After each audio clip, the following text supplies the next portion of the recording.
बिस्मिल्लाहिर्रहमानिर्रहीम।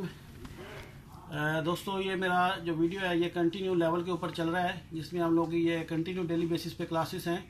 इसमें कल की क्लास जो थी हम लोगों ने मिस की, तो उसमें कल सारा दिन मैं साइड से बाहर था अपनी कंपनी के काम के सिलसिले में, तो कल हम लोग ये इवनिंग की क्लास अटेंड नहीं कर सके।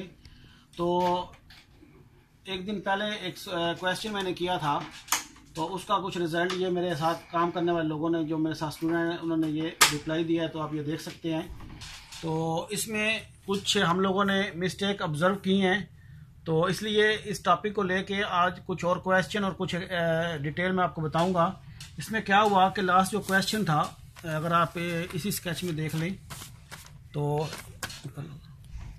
इस क्वेश्चन में देख लें, तो मैंने बताया था कि ये 120 मीटर लेंथ है और इसमें ये 98 लेवल है, 96 लेवल है, 96 और ये 98, यानी ये नीचे की तरफ स्लोप जा रही है दोनों साइड में, और कर्व का सेंटर का पॉइंट आपने निकालना था, वो मैंने बताया नहीं था।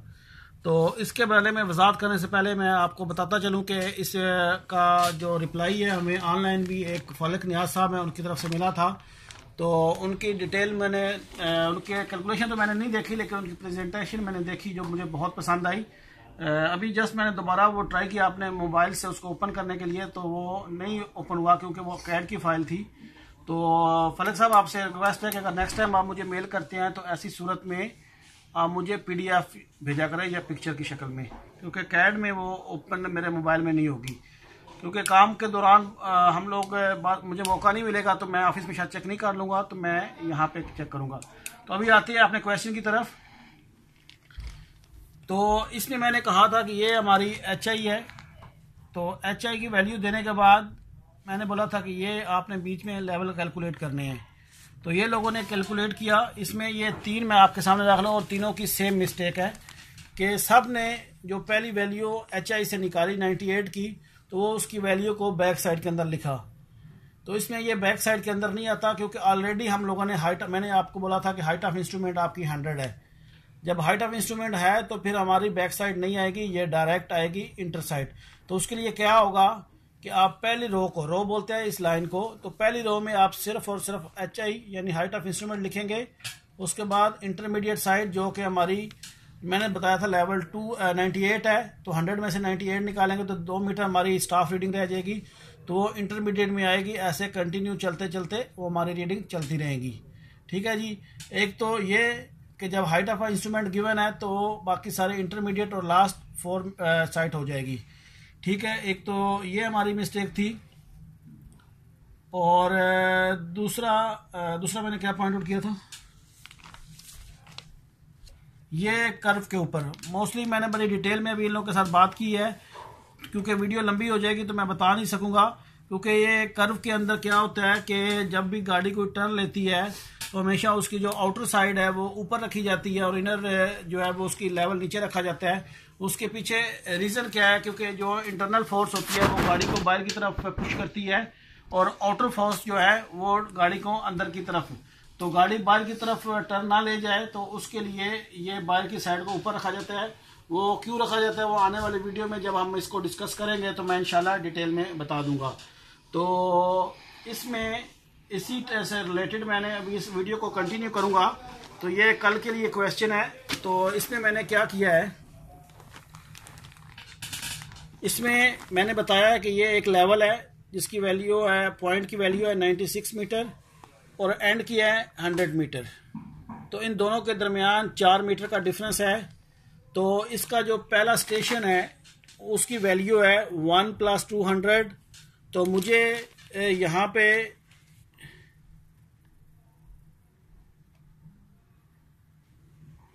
चेनेज या स्टेशन, आप जो भी इसको बोलते हैं, तो ये दोनों में से ये वैल्यू, यहाँ पे स्टेशन कितना होगा ये वैल्यू मुझे चाहिए। और ये हमारा टोटल डिस्टेंस जो है वो 400 मीटर है। तो यानी 96 और 100 इनके दरमियान जो हॉरिजॉन्टल डिस्टेंस है वो 400 मीटर है। तो मैंने यहाँ पे HI दी है 102 मीटर, और बैक साइड के ऊपर मैंने स्टाफ रीडिंग दे दी है 1 मीटर। तो मैंने क्या कहा है कि एक तो मुझे ये लेवल चाहिए ईच 20 मीटर पे, कि 20-20 मीटर पे ये लेवल आपने कैलकुलेट करने हैं। और सेकंड जिस बेंचमार्क के ऊपर हम लोगों ने ये स्टाफ रखा है तो उस बेंचमार्क की रीडिंग कितनी होगी, जबकि हमारे पास HI जो है 102 है और स्टाफ रीडिंग 1 मीटर दी गई है। और उसके बाद ये 400 मीटर हमारा टोटल डिस्टेंस है और एलिवेशन में जो डिफरेंस है वो भी 4 मीटर है। तो इसमें हमें ये स्लोप में हमारी कितनी परसेंटेज रहेगी, तो ये स्लोप परसेंटेज निकालना है। और तीसरा लास्ट में मैंने वो दोबारा जो है वो चेंज और स्टेशन के बारे में पूछा है कि ये कैसे कैलकुलेट करते हैं। तो ये 4 क्वेश्चन है जो आप मुझे रिप्लाई दे सकते हैं। मेरा जो ईमेल है वो मैं यहाँ पे कैपिटल वर्ड्स में लिख देता हूँ, क्योंकि एक दो बंदे ने क्वेश्चन किया था कि सर आपका ईमेल क्या है। तो AAMIR कंटिन्यू SHAHZAD216@gmail.com। तो अगर आप जीमेल की बजाय इतना लिख के आप मुझे यूट्यूब में सर्च करेंगे तो आपको मेरा चैनल भी मिल जाएगा। तो यही मेरा यूट्यूब का चैनल का एड्रेस भी है। अगर आप कंटिन्यूस को यूज़ करना चाहते हैं तो इससे पहले / और ये यानी youtube.com/C आमिर शहजाद 216 लिखेंगे तो आप डायरेक्टली मेरे चैनल पे आ जाएंगे। और मेरे चैनल पे आने के बाद आप उसको सब्सक्राइब लाजमी कर लें ताकि हमारी जो भी आने वाली नई वीडियोज़ हैं उनके ऊपर ताकि वो आने वाली वीडियो आपको मिलती रहे। उसके अलावा कुछ लोगों ने मुझसे सिविल 3D के बारे में क्वेश्चन किए थे, वॉल्यूम के ऊपर और सरफेस एडिट के ऊपर कि सरफेस हम लोग बनाते हैं उसको हम लोग एडिट कैसे करते हैं, या वो जो सरफेस हमारे पास पहले बनी हुई है उसमें अगर पहले लेवल नीचे था अभी ऊपर है, या ऑल अराउंड कुछ ऊपर है कुछ नीचे है, यानी कुछ कम्पैक्ट हुआ तो वो लेवल चेंज हुआ है।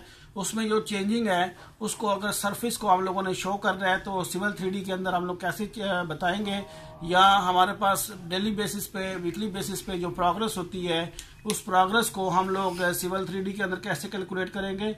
तो इंशाल्लाह मैं कुछ तरतीब देख रहा हूँ। तो मैं 3 दिन ही मैं सोच रहा था ये क्लासें कर लूँ और 3 दिन वो, तो मैं उसके हिसाब से जो भी तरतीब बनती है मैं इंशाल्लाह उसके ऊपर जल्दी रिप्लाई दे दूंगा। तो आज की वीडियो के लिए इतना ही। अपना बहुत ख्याल रखिएगा। अल्लाह हाफिज़।